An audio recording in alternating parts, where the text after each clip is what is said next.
मृदा को आज ध्यान देना है तो कृषि वाला सेक्शन भी समझ में आ जाएगा। इस ज़्यादा नहीं, 1 से 2 क्लास में आप लोगों का कृषि खत्म हो जाएगा। देखो, अगर कृषि का हम लोग बात करें कि पहले जिस समय आज़ादी की बात करता है तो आज़ादी के समय कुल आबादी का लगभग कितना 3/4 आबादी ही कृषि पर आधारित था। कभी कभी प्रश्न आएगा, आज़ादी के समय कुल आबादी का कितने % कृषि पर आधारित थे? ऑप्शन देगा 50%, 75%, 25%, इस प्रकार से। तो आपको अपने समझना चाहिए कि जिस समय आज़ादी हम लोग को मिला था 1947 के आसपास में, तो 1947 का फेज कर ले, 1946 का फेज कर ले, तो उस टाइम में पूरा आबादी का 3/4 हिस्सा वो कृषि पर आधारित थे। लेकिन अभी के टाइम में मुश्किल से यहाँ 50 से कई %, 5%, अब इतना आबादी ही कृषि आधारित है, यानी कृषि पर आधारित है। देखो, इस पर कुछ विशेष प्रश्न याद रखना। सबसे पहले अगर भूमि का बात करें तो टोटल भूमि, अगर कुल भूमि 100% है तब भूमि का डिस्ट्रीब्यूशन भी किया गया है। आता है कि कुल भूखंड का या कुल भूमि का कितना % भाग पर खेती होता है, यानी कितना % भाग पर कृषि कार्य किया जाता है। तो इसका कई %? 51%। अगर टोटल को हम बांटें तो 51% भूखंड पर कृषि कार्य किया जाता है। लगभग 4% भूखंड पर चारागाह के लिए है, चारागाह के लिए। और इसी में आप लोग को आता है कि 24% हिस्सा जो है वह वन और जंगल के लिए है, जबकि शेष बच गया आपका कई %? 21%। तो यही 21% भूमि जो है अभी भी अनुपयोगी है। अनुपयोगी माने हाँ, कोई प्रकार का इसका इस्तेमाल नहीं है। तो इतना बात आपको पहले बेसिक याद रखना चाहिए कि आज़ादी के समय कुल आबादी का 3/4 आबादी जो था वो कृषि पर आधारित था। अभी वर्तमान समय में यह जो परसेंटेज है वो 50 से 55% तक है। अगर भूखंड का बात करते हैं तब कुल 100% भूखंड यानी 100% भूमि का 51% भूमि जो है वह कृषि कार्य के लिए है, 4% भूमि चारागाह के लिए है और उसका कई %? 24% भूमि वन और जंगल के लिए, जबकि 21% भूमि अभी भी ऐसा है जो अनयूजफुल है, अनुपयोगी है। क्या यहाँ तक का बात आप लोग को क्लियर है? थोड़ा सा और आगे बढ़ते हैं, इस पर ध्यान दीजिएगा। देखो, इसमें अगर हम लोग देखिए जी, एक जीडीपी, अगर इसका रिलेशन जोड़ेगा जीडीपी से इनकम वगैरह का आकलन किया जाता है। आप लोग से क्वेश्चन देगा कि कृषि से जीडीपी में आय कितना %? तो देखो, 2 तरह के इसमें बात रखना। एक पूछेगा उस समय जिस समय आज़ादी के समय का बात करेगा, तो आज़ादी के समय जीडीपी में कृषि से जो होने वाला आय था वो 53.कई % का था, 2% का। अभी मात्र इसका जो इनकम है वो 17.1% के आसपास आके रुका हुआ है। तो ये दोनों आंकड़ा याद रखना है। खास करके आंकड़ा वाला बात हम इसलिए कर रहे हैं क्योंकि बड़े एग्जाम में ज़्यादातर तुमको डाटा से ही प्रश्न पूछ देगा। आएगा कृषि से जीडीपी में, वर्तमान समय में जीडीपी में कृषि से होने वाला आय तो 17.1%। आज़ादी के समय कृषि से होने वाला आय तो कहना 53.2%। ये 2 आप लोग का डाटा क्लियर हो गया। मेन अभी क्या पढ़ना है हम लोग को? कृषि के अंतर्गत पढ़ना है फसल के प्रकार। अगर आपसे बोला जाए कि फसल कितने प्रकार के होते हैं, क्या कोई बता सकते हो? जल्दी बोलिए, फसल कितने प्रकार के होते हैं? तो देखो, फसल कई प्रकार का होगा। जस्ट लाइक पदार्थ वाला हाल है रे। इसमें आना चाहिए कि किसके विभिन्न आधार पर फसल विभिन्न प्रकार का होगा। हाँ, पहला नंबर क्या है कि कटाई, बुआई। अगर इसके आधार पर पूछेगा तो फसल 3 ही प्रकार के होते हैं। कटाई के आधार पर, बुआई के आधार पर अगर पूछेगा तो फसल कई प्रकार के? 3 प्रकार का, जिसमें आप लोग बारी बारी सुनिएगा, बेस आप लोग का ठीक हो जाएगा। एक का नाम है कैसा फसल? खरीफ फसल। एक का नाम है कैसा? रबी फसल। और एक का नाम है आप लोग का जायद फसल। क्या ये 3 नाम आप लोग को ध्यान में रहेगा? हाँ, देखो इसमें ध्यान दीजिएगा तो फिर ठीक ठाक हो जाएगा रे, ज़्यादा नहीं। इसमें 10 मिनट बेस बना लिया तो फिर आगे का पढ़ाई आप लोग का ठीक रहेगा। कभी भी नाम लेंगे खरीफ का तो दिमाग में एंटीना टावर धर लेगा। बताओ, बुआई और कटाई के आधार पर फसल कई प्रकार के? 3 प्रकार के, खरीफ फसल, रबी फसल, जायद फसल। आप 3 कॉलम इसमें बनाना, एक तरफ लिख दीजिएगा कि क्या है? फसल है। इसका 2 मंथ आपको जरूर याद रखना। 2 तरह के समय रे। एक जब वो बुआने का समय क्या है, बुआई का समय, और एक होता है कटाई का समय। खरीफ फसल हम लोग जनरली उसको कहते हैं जिससे अभी के समय में जो भी लगा हुआ है खेत में वो आप लोग का क्या खरीफ फसल है। इससे धान वगैरह हो गया तो इसका अनुमान लगा कि इसका बुआई जो होता है वो जुलाई अगस्त के हिसाब किताब से, कभी कभी जून जुलाई भी आएगा। तब मेन रूप से याद रखना है जून जुलाई। वो तो हाइब्रिड आ जाने से चूंकि कम टाइम में भी धान का पैदावार अच्छा हो रहा है तो जो अब बोने का टाइम था जून जुलाई, बढ़ के हो चला है क्या जुलाई अगस्त। लेकिन अगर एनसीईआरटी को देखा जाए तो एनसीईआरटी में अभी भी यह आंकड़ा जून और जुलाई का ही चलता है कि खरीफ फसल का बुआई का जो समय है वो जुलाई और अगस्त है या जून और जुलाई है। लेकिन जब कटाई का बात करेंगे तो इसका कटाई होता है कौची में, अक्टूबर और नवंबर में। मेन इसका एग्जाम्पल से प्रश्न करेगा, तो आप लोग कॉलम जब बनाना तो इस प्रकार से बड़ा बनाना, और कॉलम में मेन यहाँ फसल में आप लोग को रख देना कि कौन कौन सा फसल इसमें आ सकता है। तो एक आप लोग का हो गया क्या, धान। धान के साथ साथ अभी के टाइम में आप लोग का क्या हो रहा है, तो एक है बाजरा, धान हो गया, बाजरा हो गया, मक्का हो गया, मक्का के साथ साथ मूंगफली हो गया, मूंगफली। इसके साथ साथ आप लोग को याद रखना कपास हो गया, कपास के साथ साथ गन्ना हो गया। तो ये सब जो फसल का नाम ले रहे हैं, धान, बाजरा, मक्का, मूंग, कपास, गन्ना, ये सब के सब आएंगे किस में, खरीफ फसल में। और इसका टाइम है बोने का जून जुलाई, कटाई का समय है कितना, अक्टूबर नवंबर। अगर हम नाम ले किसका, रबी फसल का, तो जैसे ही ये कट जाएगा अक्टूबर नवंबर में तो अगला फसल लग जाएगा, वही फसल है कौन फसल, रबी फसल। तो रबी का जो बुआई का वो अक्टूबर से, जबकि इसका कटाई का अगर टाइम बात करता है तो कटाई का टाइम हो जाएगा क्या, मार्च अप्रैल, मार्च और अप्रैल। ये ध्यान में आएगा कि नहीं। और इसके अंतर्गत कौन कौन आएगा, तो अनुमान लगाओ कि इस जैसी आ जाएगा कौन फसल, और गेहूं जिस टाइम लगता है वही समय में चना, मटर, सरसों, ये सब ना जी। तो ये सब के सब आप लोग को कहलाएगा कैसा, रबी फसल। क्या यहाँ तक बात क्लियर है। इसके बाद आता है जायद। जायद के मतलब जो कम समय में हो जाता है।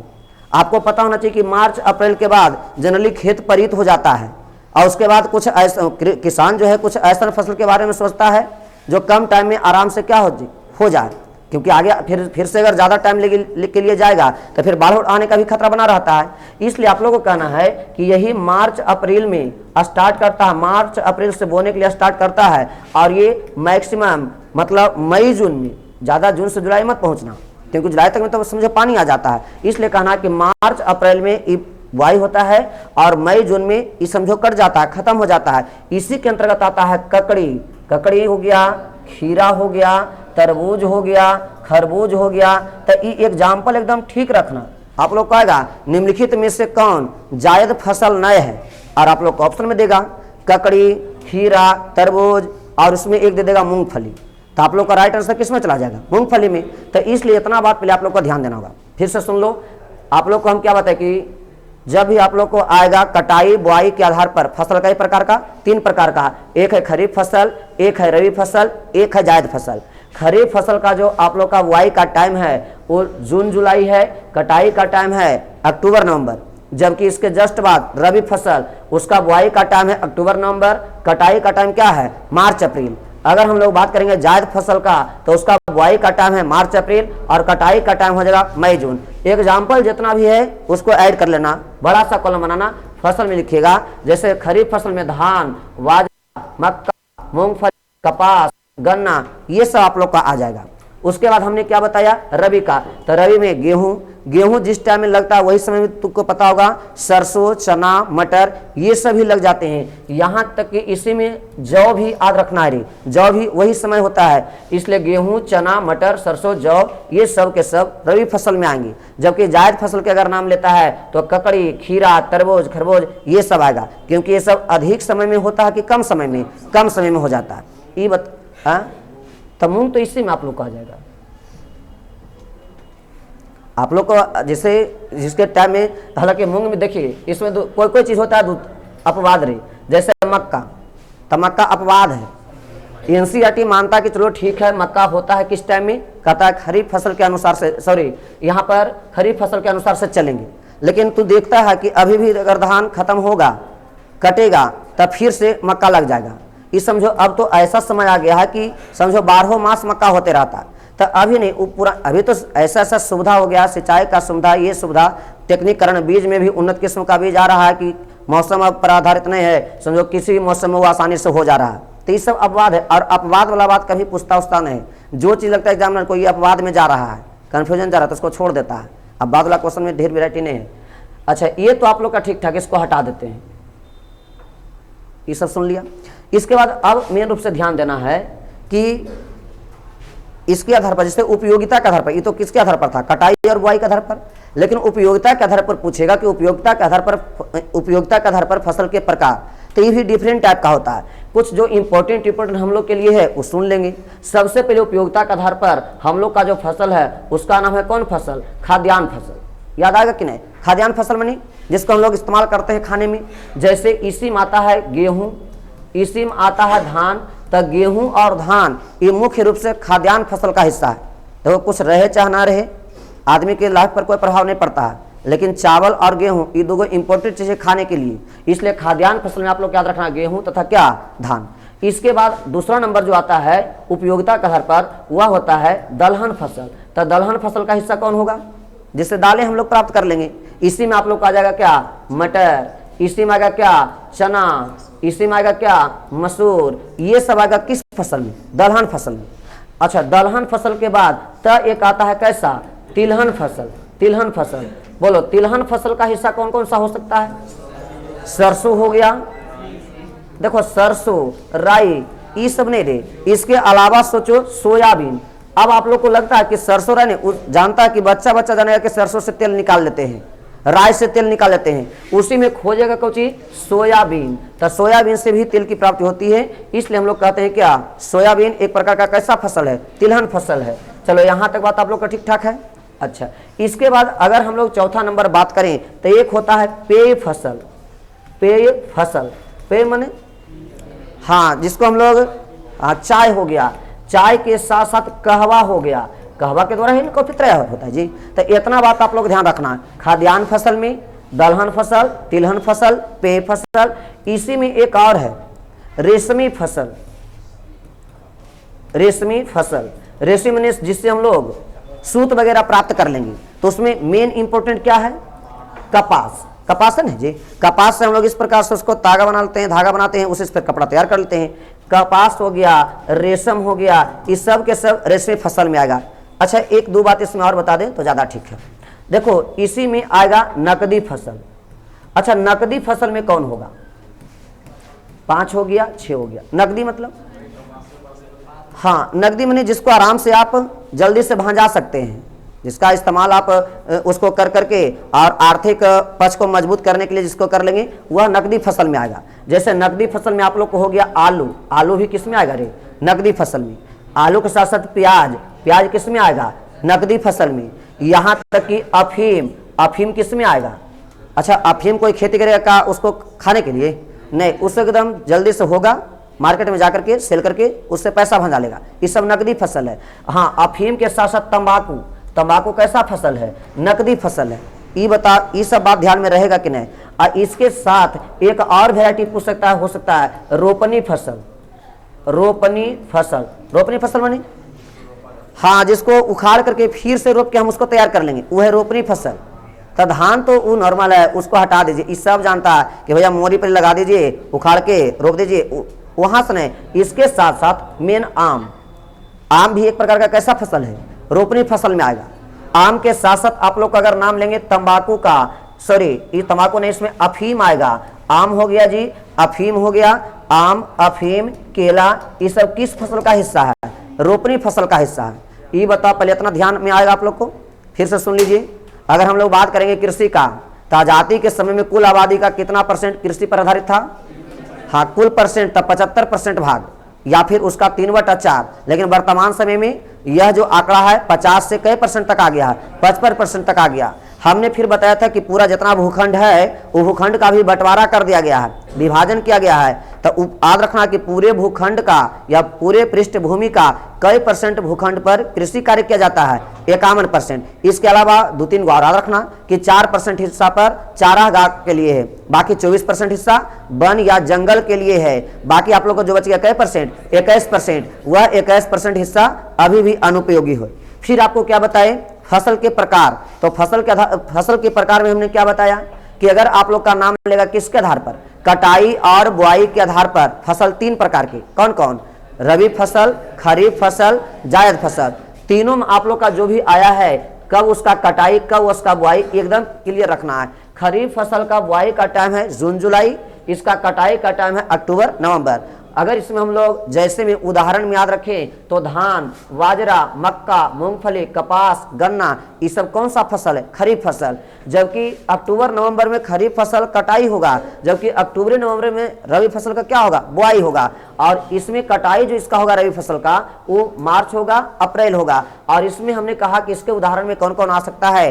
गेहूं, चना, मटर, सरसों, जौ, और यहाँ तक कि इसमें हालांकि कुछ कुछ ऐसे भी चीज होता है, सब्जी वगैरह का भी अगर इस्तेमाल होता है तो उस टाइम में भी हम लोग सब्जी का इस्तेमाल कर लेते हैं। तो सब्जी इसमें भी आ सकता है और सब्जी इसमें भी आ सकता है। जायद फसल में भी हम लोग सब्जी का नाम लेते हैं। क्यों? क्योंकि सब्जी के लिए भी ज़्यादा समय नहीं, कम ही समय में सब्जी वगैरह भी तैयार बन करके मतलब कि रेडी हो जाता है, उसका प्लांट्स जल्दी तैयार होता है, इसलिए हम सब्जी को ज़्यादातर होगा जायद फसल में ही रखेंगे।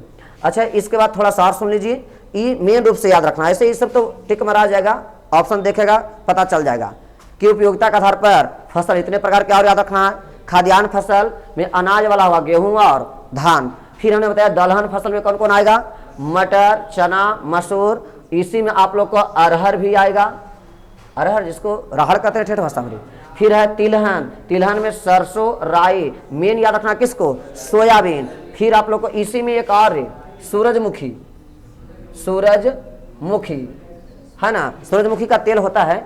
फिर आप लोग को पेय फसल में कौन आएगा? चाय और कहवा। रेशमी फसल में कौन होगा? कपास, रेशम। नकदी फसल में कौन होगा? आलू, प्याज, अफीम, तंबाकू। रोपनी फसल अगर कह देगा तो आम, अफीम, केला इत्यादि। क्या यहाँ तक क्लियर है? अच्छा, अब इसके बाद बारी बारी से सब के बारे में हम लोग पढ़ेंगे जो इम्पोर्टेंट हमारे लिए होगा। हम लोग का चूंकि खाद्यान्न फसल का इम्पोर्टेंट हिस्सा जो है वो क्या है? धान है। तो आज आप लोग को धान पर पूरा बेस क्लियर होना चाहिए, है ना। सबसे पहले तो धान के बारे में पूछता है यह किस प्रकार का पौधा है? उष्ण कटिबंधीय पौधा है, शीतोष्ण कटिबंधीय पौधा है, शीत कटिबंधीय पौधा है, इनमें से कोई नहीं। बोलिए जल्दी से।